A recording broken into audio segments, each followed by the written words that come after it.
dipaksa menjadi raja oleh Allah. Adapun baginda besar Nabi Muhammad SAW adalah nabi yang sebelum Allah takdirkan kepada beliau, Allah berikan pilihan terlebih dahulu kepada beliau. Wala saufa yu'tika rabbuka fatarda. Apa yang menjadi kepuasan Rasulullah, itulah yang menjadi kepuasan Allah Subhanahu wa taala. Tapi Rasulullah nggak mungkin puas terhadap sesuatu yang tidak menjadi sebab kepuasannya Allah, itu nggak mungkin. Malaikat Jibril dan malaikat Ridwan alaihi wassalam pernah kali waktu datang kepada Rasulullah. Kemudian Rasulullah tanya kepada Jibril, Jibril, siapa itu yang di sebelah kamu? Ini ya Rasul, ini malaikat Ridwan ya Rasul, penjaga surga. Apa perlunya Jibril? Maka malaikat Ridwan menyampaikan, ya Rasulullah, aku datang ke sini atas perintah dari Allah. Aku sekarang membawa nampan, talam, isinya kunci-kunci dunia. Maksudnya gimana? Tambang emas, tambang perak, tambang apapun ada di sini. Terus kalau engkau ingin menjadi nabi yang kaya, kalau perlu lebih kaya daripada Sulaiman, sekarang waktunya ya Rasulullah. Nabi Sulaiman gak ditawani di sini. Nggak pernah Nabi Sulaiman ketemu malaikat Ridwan bawa nampan isinya kunci dunia, nggak ada. Rasulullah top yang diperlakukan seperti itu secara istimewa. Tawani di sini. Singkat cerita kan ditolak oleh Rasulullah. Kenapa? Beliau nggak mau termasuk di antara mereka. Bal tu'thirunal hayatad dunya wal akhiratu khairu aqwa. Enggak. Urusan dunia tidak menjadi sesuatu yang penting, prioritas. Enggak. Urusan akhirat aja. Enggak butuh sama ini semuanya. Ditolak oleh Rasulullah SAW. Kita awali di sini. Kalau ada orang ngomong, Rasulullah sama seperti kita, pernah ketemu malaikat Ridwan? Pernah ditawari apa kamu sama malaikat Ridwan? Ganteng gak sih, suge gak sih, Nabi Muhammad sama seperti kita? Gak, aku tak keruwes sih. Enak itu. Kamu nggak maulidan nggak apa-apa, tapi jangan ngenyek Nabi Muhammad. Kalau nggak maulidan aku gak ngamuk. Tapi kalau kamu mengatakan Nabi Muhammad sama seperti kita, kamu Abu Jahal kelas sekarang. Kamu Abu Jahal kelas sekarang. Kamu Abu Jahal zaman ini. Nggak bisa dong, nggak boleh kita terima dong orang ngomong seperti itu. Wajib kita ngamuk. Ini lebih parah daripada mercon nih. Mercon, semar apa dengan mercon? Presiden Prancis itu loh yang menghina Nabi itu. Karuan wong kafir. Iya roh Markon. Dipikir gak ngerti Markon.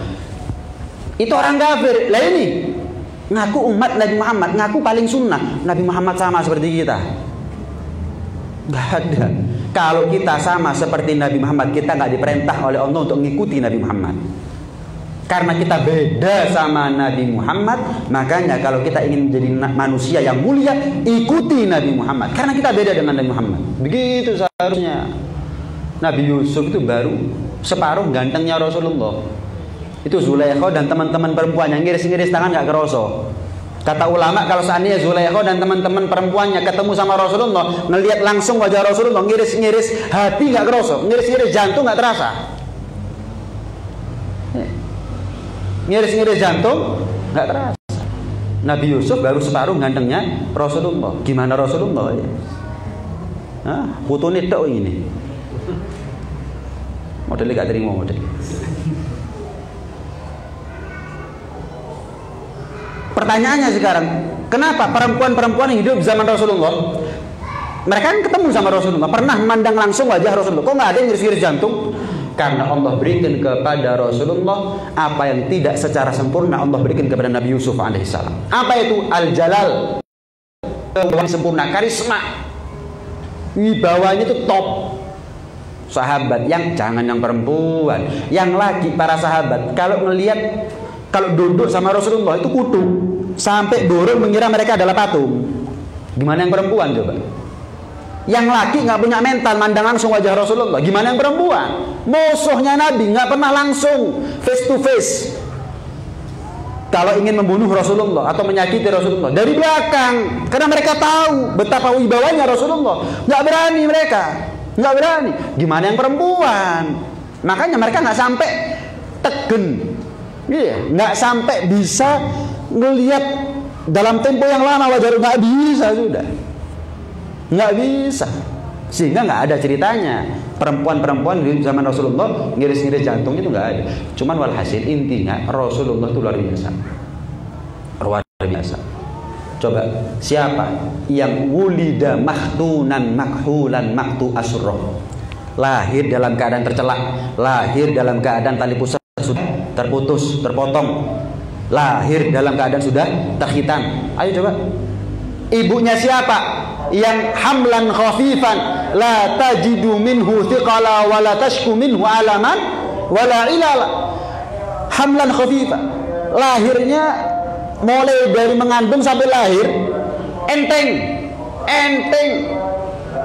nggak pernah kelarang Siti Aminah ketika mengandung Rasulullah sampai proses sempurna kelahiran Rasulullah, nggak pernah. Ibunya siapa? Wa ahsanu minka lam talidin nisa, yang lebih afdol, yang lebih baik darimu ya Rasulullah tidak ada seorang ibu pun yang pernah mengandung dan melahirkannya. Engkau adalah manusia yang paling mulia, yang paling sempurna di dalam kandungan ibumu, dan manusia yang paling sempurna dilahirkan oleh ibumu. Wa ahsanu minka lam talidin nisa, Sayyidina Hasan bin Thabit, sahabat Nabi itu. Ya. Makanya kadang-kadang orang itu kalau nggak ngerti terus gampang ngasih hukum, nggak ngerti. Wah, ini termasuk kafir ini. Wa ahsanu minka lam talidin nisa ka'annaka qad khuliqta kama tasya'u. Seolah-olah engkau ya Rasulullah tercipta sesuai dengan kehendakmu. Kafir, nggak eruh. Lek sing ngomong ternyata sahabat. Nggak eruh, dipikir gosida. Dipikir gosida. Ini syair daripada sahabat Hasan bin Thabit. Kamu berani ngomong Hasan bin Thabit kafir? Oh, Hasan dah. Karu aku loh, ayo ralatkan omonganmu coba. Mangkat nih bid'ah no wong tok ayo, kok sampai gak kroso sing dibid'ah ana sahabat Hasan bin Thabit. Hati-hati. Ka'anna itu seolah-olah permisalan. Kadang-kadang kita ini menguraikan satu cerita yang nggak bisa disampaikan dengan kata-kata. Kita pakai kata-kata seumpama, seolah-olah. Kenapa? Kayak sok dijelasin pakai mulut ini nggak bisa juga. Seolah-olah engkau tercipta menurut kehendakmu sendiri ya Rasulullah. Yes. Saya tutup dengan dua cerita. Pertama, cerita Abu Lahab. Abu Lahab itu nanti masuk neraka. Setiap Senin ngisep jempol yang keluar air. Badan neraka bukan tempatnya air, tempatnya darah, tempatnya nanah. Tapi kecuali Abu Lahab, penghuni neraka ini miliaran, triliunan mungkin, mulai di zamannya Gobil sampai akhir zaman. Cuman Abu Lahab tok Senin ngisep jempol sing metu banyu di neraka ini yang keluar air. Apa sebab? Abu Lahab pernah memerdekakan budaknya Thuwaibah. Gara-gara Thuwaibah ngasih kabar gembira kepada Abu Lahab. Abu Lahab punya keponakan laki-laki. Abu Lahab seneng zaman jahiliyah punya anak atau keponakan perempuan itu nelongso, isin. Begitu Abu Lahab dapat kabar kalau dia dapat keponakan laki-laki, seneng. Bukan polai punya keponakan calon nabi, calon rasul, bukan, seneng polai lanang. Thuwaibah yang ngasih kabar dimerdekakno. Kita ini kadang-kadang kalau kita baik sama orang, sekali jahat habis ya namanya kita. Ini Allah sebaliknya. Abu Lahab seneng sama Rasulullah sekali itu tok. Mari kalau jahat sama Rasulullah, kafir top-topan. Tapi nggak dilupakan sama Allah. Nggak dilupakan sama Allah. Pisan tok. Mari ngono, waduh Abu Lahab. Ponakane dhewe kate dipateni. Ditugel ndak sih? Bayang Abu Lahab. Tapi pernah seneng, nggak dilupakan sama Allah. Sehingga gara-gara itu setiap Senin ngisep jempol metu banyu. Wis Abu Lahab tok. Jadi Abu Lahab kalau di neraka itu maulitan sebetulnya. Kapan ngisep jempol ini ngambil Kanjeng Nabi. Ingat ya, gara-gara apa dia dikasih keringanan siksa oleh Allah Subhanahu wa taala. Lah gimana dengan kita? Lawang kita ini cinta sama Nabi bukan karena beliau laki-laki, tapi karena beliau adalah hamba Allah, bukan sembarang hamba, utusan Allah bukan sembarang utusan. Cerita yang kedua. Dalam kitab Hilyatul Auliya Abu Nuaim diceritakan ada umatnya Nabi Musa. Umatnya Nabi Musa ini umurnya 200 tahun maksiat toh. Maksiat gak tahu prei. Ya, sekolah sih ono prei ini. Maksiat gak tahu prei. 200 tahun singkat cerita mati. Umatnya Nabi Musa ini mati karena 200 tahun orang kampung diganyang. Wah. ngapok-ngapok ono, syukur kapok. 200 tahun kita punya tonggo ganyang 2 tahun yo. Kapan mati? Seneng iya. Riyo yo. Ini 200 tahun. Kapan mati? Kapok, syukur. Ayo kan. Kapan urip merepoti saiki mati ngerepoti mana? Jal didusi gak atuh dhewe. Kambenan kafanono dhewe budal dhewe nang kuburan. Singkat cerita nggak ada yang mengurus jenazahnya, mudin nggak ada yang mengurus. Dibuang di tempat sampah, dibuang di tempat sampah. Nabi Musa diperintah sama Allah, urusono Musa, adusono, sucenono, selamatno toko tempat sampah, mandikan, kafani, solati, kubur. Apa nggak viral kira-kira kalau zaman sekarang? Viral. 200 tahun umatnya Nabi Musa maksiat kepada Allah, durhaka kepada Allah, yang jadi mudin Nabi Musa. Mulai dari awal sampai akhir, yo viral. Bani Israil tanya kepada Nabi Musa, Musa gak kenal lah, kenal. Nggak tahu, 200 tahun, kata Nabi Musa, Dan terus mudin nggak mau ngurus, kok kamu ngurus? Perintah dari Allah. Loh kenapa? Loh Gusti Pangeran ngongkon kok takoki apa? Allah kan tahu siapa dia, lebih tahu daripada kita. Kalau Allah kasih perintah saya yang ngurusi, ya saya urus. Enggak, penyebabnya apa? Oh, kalau kamu tanya penyebab, saya coba tanya kepada Allah. Mereka tanya, apa alasan engkau ya Allah memberikan kemuliaan kepada umatku yang 200 tahun menyalahgunakan nikmatmu ini, sehingga engkau perintah untuk ngurusi jenazahnya dia. Bilang sama umatmu Bani Israil, wahai Musa alaihissalam, ketika umatmu ini yang 200 tahun maksiat buka Taurat. Nah ini ada miripnya sama kita ya. Kita ini sebetulnya pendosa, mek seneng ngaji. Kita ini banyak dosa, banyak maksiat, mek seneng ngaji sih. Saya yakin panjenengan ini mulai pucuk sampai pucuk pasti punya guru. Pasti tuh Habib Fulan guru saya, Kiai Fulan guru saya, pasti punya guru. Itu tanda kalau jenengan seneng ngaji. Itu kalau buka Taurat, setiap nemu nama kekasihku Muhammad dicium.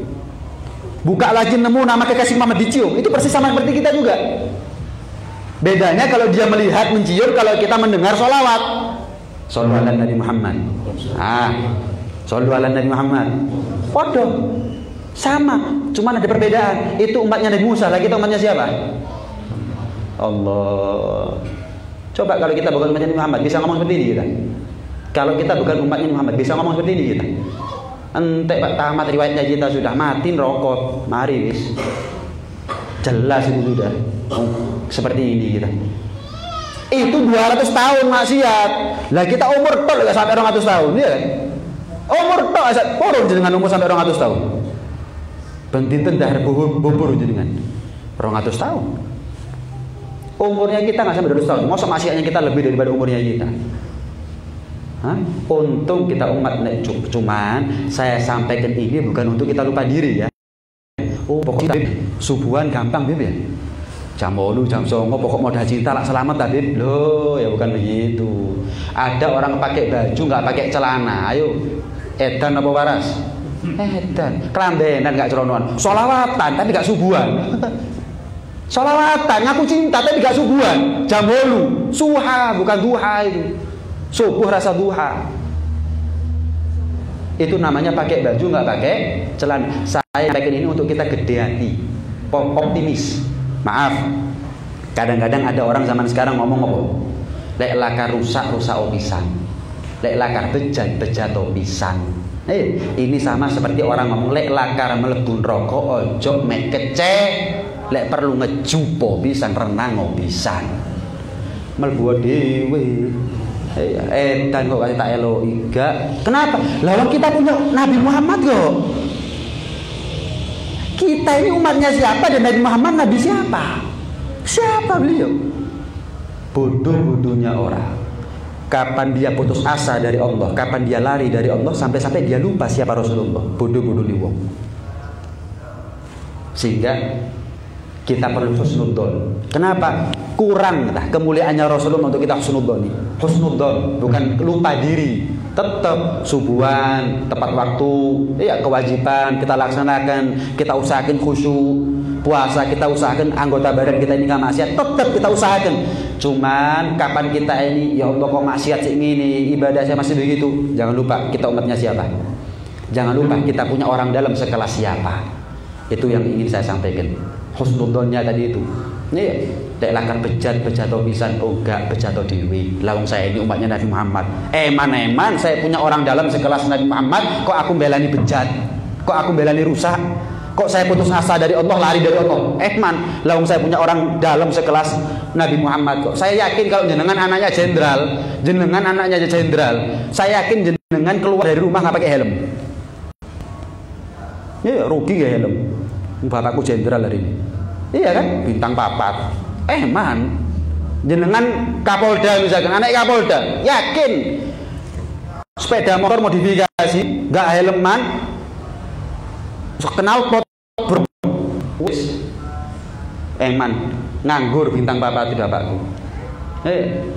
Lah masuk kita punya Rasulullah, lek lakat bejat pisan. Loh, ngejahit enggak. Karena itu wahibbuni lihubbillah, cintai aku atas dasar alasan kalian cinta kepada Allah. Syarat kita cinta kepada Allah diterima adalah kapan kita menyempurnakan cinta kita kepada Allah dengan cinta kepada Rasulullah sallallahu alaihi wasallam. Mudah-mudahan dikuatkan tali cinta kita antara kita dengan Rasulullah, dan mudah-mudahan cinta kita ini membuahkan syafaat daripada baginda besar Nabi Muhammad sallallahu alaihi wasallam. Amin, Allahumma amin, amin ya rabbal alamin.